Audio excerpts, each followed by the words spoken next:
absolutely amazing. The staging's incredible. All the actors are just first class, absolutely loving it. It was such an awesome mix of sort of comedy, power and truth. It's fantastic. Well, obviously to see a Welsh production written by a Welsh writer and one of our greatest living actors in Michael Sheen, it's fantastic. Gwefreiddiol sy'n dweud, mae Gronedd, noson hollol arbennig. Dwi'n meddwl na gymryd hwnna yng nghalon ni am gyfnod hir iawn.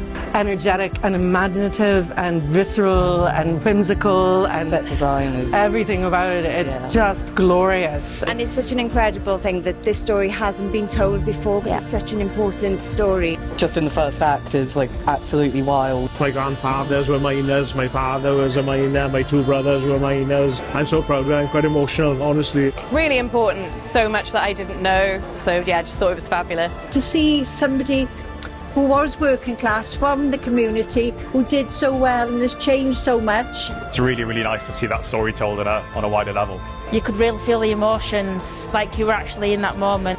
The entire cast were fantastic. Makes you really proud to have the NHS, really emotional. Exceptionally special. It's really, really thrilling.